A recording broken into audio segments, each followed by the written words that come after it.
This program was made possible by contributions to your PBS station from viewers like you.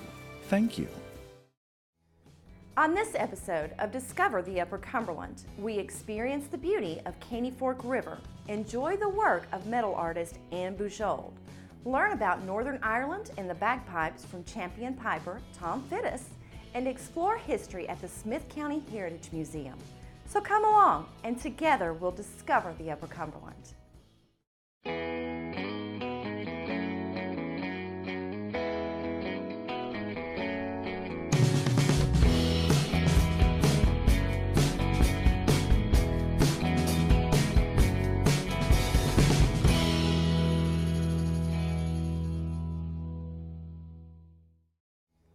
Welcome to Discover the Upper Cumberland. We're so excited to bring you more stories about interesting people and places throughout the Upper Cumberland. I'm Celeste Flatt-Bennett, and I'm honored to be your guide on this adventure. When Jason Carver began his business, there was no better place to consider than the beautiful Caney Fork River. Inspired by his grandfather, he began renting canoes and kayaks, giving people the opportunity to experience this gorgeous waterway. We had the chance to talk to our friends at Canoe the Caney and find out what makes this river such a treasure in the Upper Cumberland.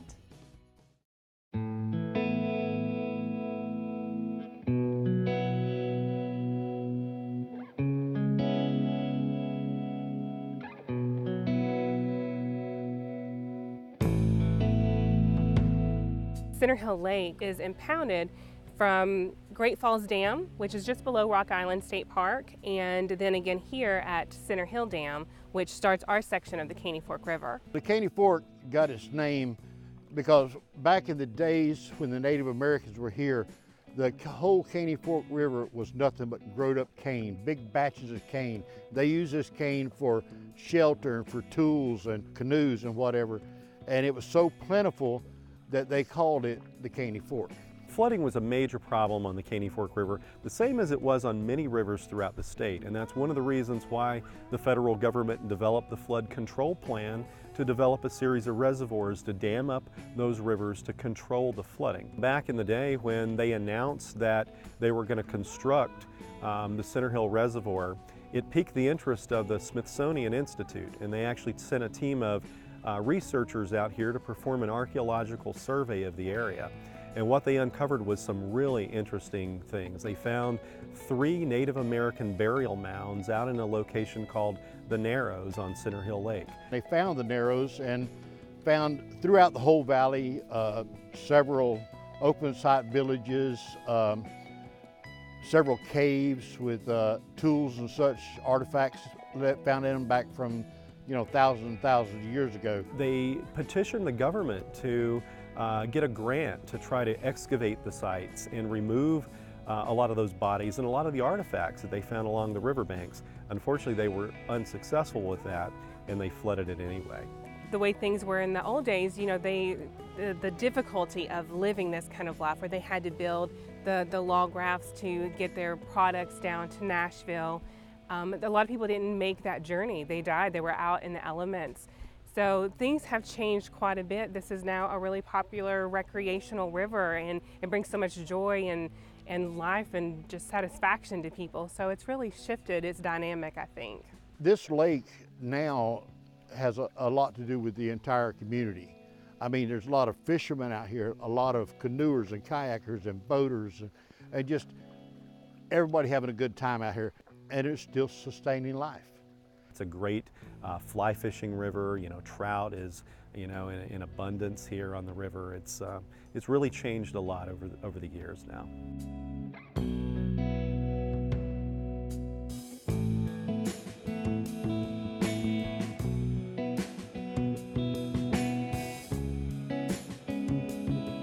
I started JB's Watercraft in 1999 while I was in college at Tennessee Tech.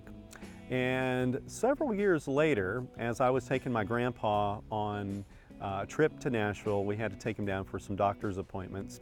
We would cross the Caney Fork River, and he would just look over and he would say how beautiful the river was and how much he had always wanted to canoe it.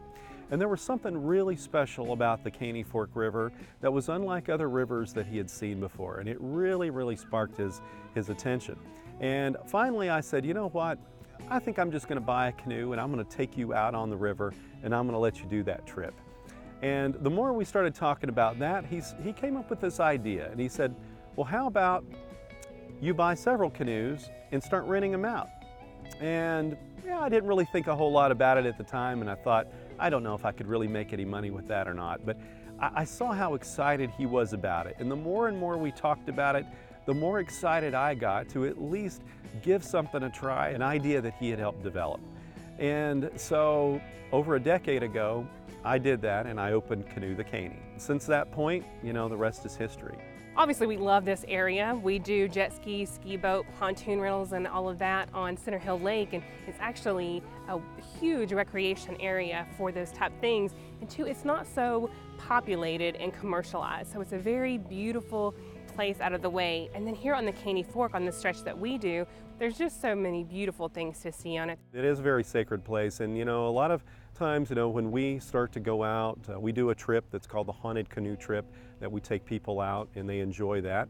But one thing that I tell everyone when you go out is to remember that these are sacred waters and people need to respect that. One of the things that we obviously love most about the river is just how peaceful it is. And you can have the longest day, the worst week, but you get out on the river and it is so peaceful, it's rejuvenating, it's relaxing. You cannot have a bad day on the river. So we love that. We take a lot of pride in that. And it's just a great way to unwind and a great way to connect with nature for one. And one thing that we actually really enjoy, kids these days are just so in tune with their computers and games and all of that, but when they get outdoors and they're in a kayak or a canoe, it's just a totally different person. They love it.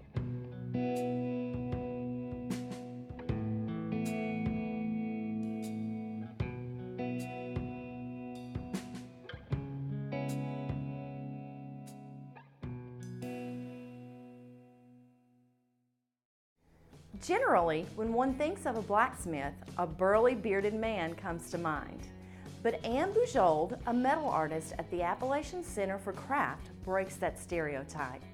She proves that the age-old craft of blacksmithing knows no gender and no boundaries, and she creates beautiful works of art that bring the world around us to life.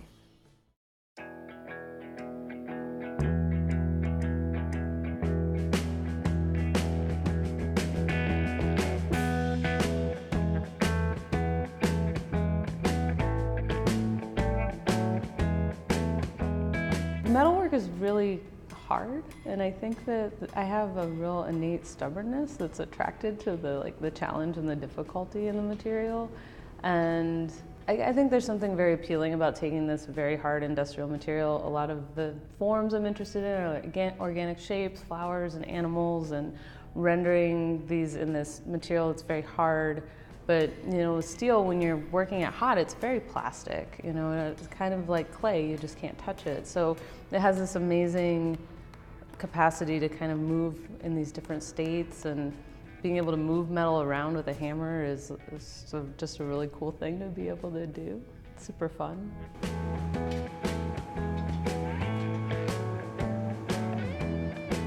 My first degree, I have a liberal arts degree in social sciences, and I graduated and then was out of school for a few years and found out about Oregon College of Art and Craft through a few people I know who'd gone there, and I decided that I wanted to make jewelry. So I went there. I started in 2004, and I had no art background at that point. And it was in my second year that my friend Elizabeth started, and she had taken a few blacksmithing classes, and she was like, you should try some blacksmithing. And I was like, oh, I don't even know, people are blacksmiths? Like, what's a blacksmith? And like, you know, like women are blacksmiths? Like, I had no idea. It's not anything that had ever crossed my mind at all. And we ended up applying for scholarships, and we both got these scholarships that summer to go to a place called Haystack Mountain School of Craft, which is up in Maine. And then I took another class at Penland, which is in North Carolina. And so that really started my love of blacksmithing and forging and getting into this heavier metal work. I'm working on a project with some people called the Society of Inclusive Blacksmiths, and we had our first event in August of last year out in Government Camp, Oregon. We brought 11 professional women blacksmiths from across the country. We had one from Australia. We spent 3.5 days on a collaborative project. We built a sculptural bench, and had the conversation that's led to the formation of this organization that's working to change people's perception of what a blacksmith looks like. Because with the popularity of Forged in Fire and some other things that are going on, like everybody thinks blacksmithing is about weapons and tools and big bearded men like hitting hot metal, but it's really an amazing sculptural process. It has a lot of other applications, and we want to help facilitate bringing a broader community to the craft. So that's something I really care a lot about, and being like a good role model, showing people that anyone can do this kind of work. It's not just for big burly men.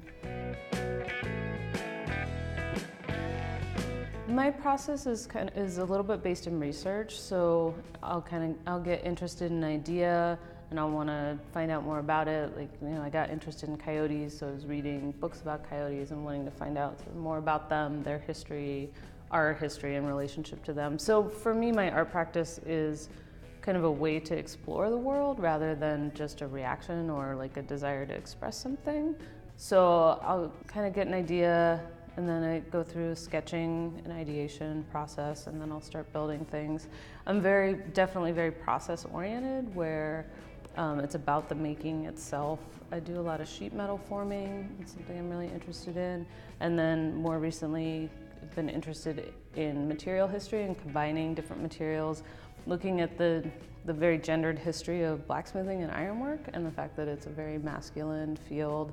And then I started incorporating fiber, and I was doing some felting and looking at bringing in different materials to kind of think about like what are the gendered history of these materials and these craft traditions, what does it mean to bring them together, and how can that operate in maybe a new way. If I'm making a sheet metal object, I'll make an armature out of a 1/4-inch round stock or smaller material, and then I'll make a paper pattern. Then I use those paper patterns to cut the material out of sheet metal and then go through a forming process. Through my graduate school research, I got really interested in the idea of animals that are kind of crossing the boundary between the urban and the rural, and how certain species are really thriving, in particular coyotes or raccoons, deer. Although now living out here in rural Tennessee, I feel like I'm in their home rather than the other way around. But so I was really interested in these in-between spaces and what happens like on the edges of things. So they became a metaphor for exploring those ideas. We have the tools and technology to make all these processes a lot easier, so it's not all about physical capacity. And I think a lot of people are intimidated by power tools or some of the things that we do, but learning these things just gives you a better sense of how the material world works, and I think it's very empowering to learn those kind of skills and have that kind of competence and confidence. So yeah, anybody could do this.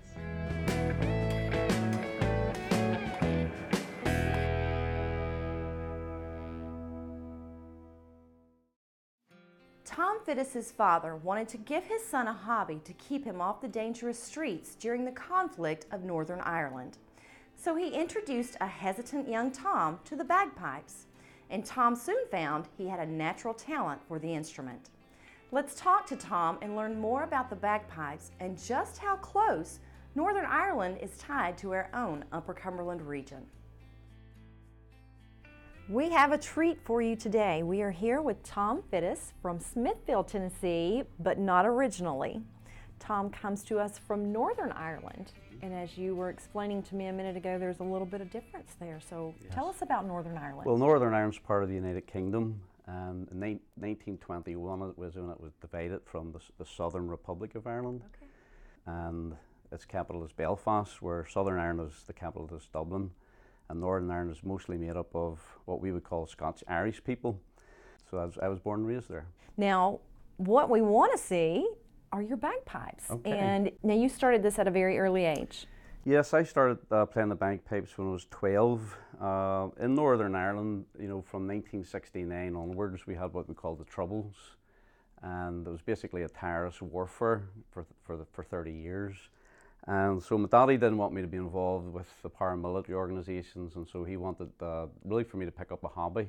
Okay. And so from the time I was 12 years old, he plays the bagpipes and he wanted to get me started on it. Well, I didn't really want to do it at the beginning, but I finally started there wasn't a whole lot to do in Belfast in those days, so I did a lot of practice. So that's how I got started. And so when I was 16 years old, I won the All-Ireland champion, solo champion, when I was 16 years old. Fabulous. And I became quite good at it, I suppose, you know, but I did enjoy it. Tell us a little bit about the bagpipes. Basically, you have a bag and you have pipes. The pipes are called drones. And so when you hear bagpipes playing, that's the drone sound, the background hum sound. And you have 3 drones. You have the large one is the bass drone, and then you have the 2 smaller tenor drones. This is the blowpipe, and the business end of the bagpipe is a thing called the chanter, and this is where you play the tune. The critical thing about bagpipes is getting them to sound good. Most bagpipes sound like a dying cat of some, you know. They have to be tuned. And so the secret is you have to tune the chanter reed. Each of these drones have little reeds inside, and you have to tune the chanter to the correct pitch. Okay. But the technique is basically when you can't blow all the time, you have to breathe. So when you're breathing in, then you keep the pressure, the air pressure going through the drones with pressure on the bag. Okay. And so it's kind of like a seesaw back and forth between you blowing and squeezing. Wow, that would take some work and some talent, Yeah. obviously. Let's talk a little bit about the Upper Cumberland. And you are here, obviously, as you said, for the last 12 years, 14 years? 14 years in 14 September. years. You guys came over and built a log home down on Center Hill. What do you think about the area? Well, I love the area. Of course, I came to Tennessee when I was 18 years old. I went to school at Tennessee Temple University in Chattanooga, Tennessee. I met my wife here, so she's from Memphis, Tennessee. Okay. And we could have lived anywhere, but once we visited the Upper Cumberland and Center Hill Lake, and especially, we just fell in love with it. People are very, very kind, very friendly, love it here. You mentioned earlier there were a lot of ties between our region here in the Upper Cumberland and Northern Ireland. Well, a lot of people in this area would know that they come from a Scotch-Irish background. Some people don't really even know what that is, but when people think about the Irish in America, usually they're thinking about the potato famine in Ireland. But the Scotch-Irish were here 100 years before that, pre-Revolutionary War. They settled in Pennsylvania, Virginia. When Tennessee opened up, they came across. They were the early pioneers. Men like Davy Crockett, Sam Houston, Andrew Jackson. Wow. Andrew Jackson's family lived in a place called Bonnybefore, just outside the town of Carrickfergus in County Antrim. But his parents left the shores of Ireland to come here, and so they're of what we call Scotch-Irish heritage. Of course, we go to the Smithville Jamboree just about every year, and the fiddle music, well, that all originated with the Scotch-Irish tradition. So the music came across, maybe not so much with bagpipes, but certainly with the fiddle, which is smaller, cheaper, easier to travel with. Right. Northern Ireland was populated by people from Scotland. The border areas, in fact, Cumberland is the northern section of England that borders with Scotland. This is the Upper Cumberland. The name came from that association. It was a very beautiful place there in northern England. And of course, I guess when they saw how beautiful it is here, they just named it the Cumberland. What fascinating history. Thank you for coming in and sharing that and the bagpipes and how Northern Ireland ties in to our Upper Cumberland area here. Now, you have a treat for us, I think, and we're going to get to hear this beautiful instrument. Yes, and your talent. Pipes. Thank you. Thank you very much.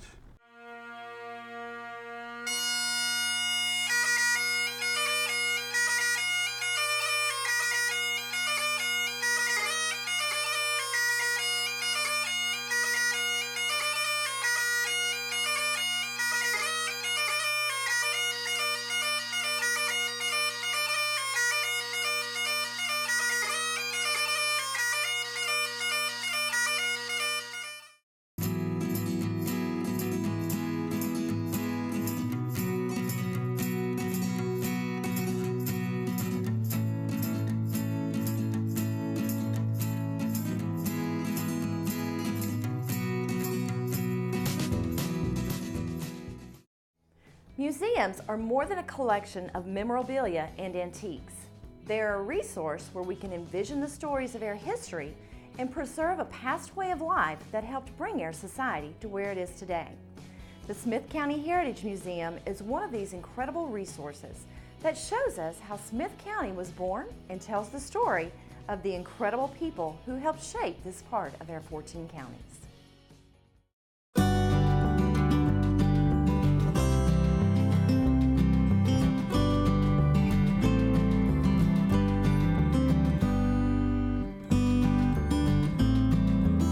We're in Carthage, Tennessee, which is in Smith County, which is on the western edge of the Upper Cumberland area.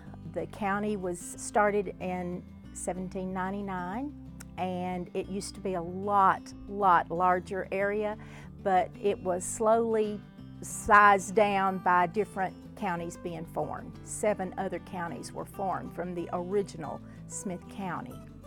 Carthage is the county seat, and there is why we have our museum here in Carthage. A couple that was very instrumental in getting the museum started, and that is Tommy and Barbara Upchurch. And they did a lot of groundwork to get this museum to where it is today. And they began in 2001 getting people to help out, and by 2003 it was ready for operation. And they have, spent many long hours, and lots of muscle work went into just getting the building prepared and getting all the items brought in. We are beginning to outgrow our area here. We have lots of things that have been donated, and some things are on loan, but for the most part, it's donations that people have just been very gracious to give us. People of the community, people from all over the United States, if they come across something that they have in their possession and they see that it came from Smith County, they will call and ask could they donate it to the museum, or maybe even put it on loan. And we do accept items if it is from Smith County area. We will accept it and put it out for display. One of my favorite exhibits here in the museum is the wood carving that depicts life in this county in the early 1900s, the 1930s, the 1940s. A gentleman by the name of Bridges Dillahay has hand-carved all of these pictures that he has had from his memory of being a young child here in the hollers of Smith County. And he has gone on and become a very well-known wood carver in the Wood Carving Association's realm, and he has donated his exhibit to our museum, and it won People's Choice Award at the 2017 Wood Carvers International Congress. And we were very pleased to get it. And it depicts everything from baptisms to funerals. He has tried to include everything in his memories. We have DeFord Bailey, who was the first African American to perform on the stages of the Grand Ole Opry. He played several instruments, but he became known as the harmonica wizard because of his exceptional skills that he learned as a young child. He was stricken by polio at a very young age, and as a way of entertainment, someone gave him a harmonica, and he taught himself and learned how to play that harmonica and became very skillful and entertained lots of people. He toured with Grand Ole Opry stars like Roy Acuff and Bill Monroe and Uncle Dave Macon were some of the other stars of the Opry that he went on tour with. And he was recognized in the 80s by the Grand Ole Opry as being the first African American Grand Ole Opry star. So he was very well liked by the entertainment community. Smith County has been blessed with several of its natives, and maybe not all native Smith Countyans, but they have chosen to live in Smith County, have gone on and become statesmen. We have two who have earned the Nobel Peace Prize Awards, which is very unique to a small county such as Smith County. But we have Cordell Hull, and he was given the Nobel Peace Prize for his work on the League of Nations. And then we have Al Gore Jr., who in 2007 worked on the environmental issues, and he was given the prize in 2007. I just feel like it is very important that we keep a record of what our forefathers had and what they used and what they experienced in their lives, and nothing better than a visual record to show younger generation that there was a different way of life here in Smith County many years ago. This museum shows to the younger generation what life was like 100 years ago here in the county.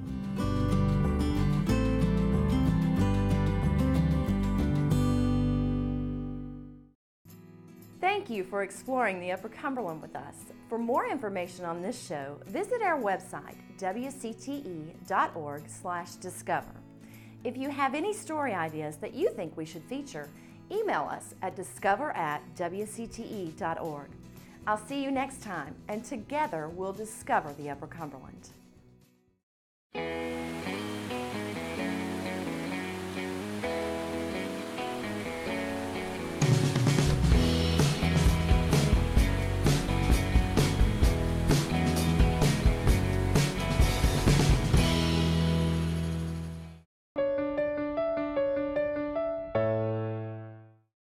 This program was made possible by contributions to your PBS station from viewers like you.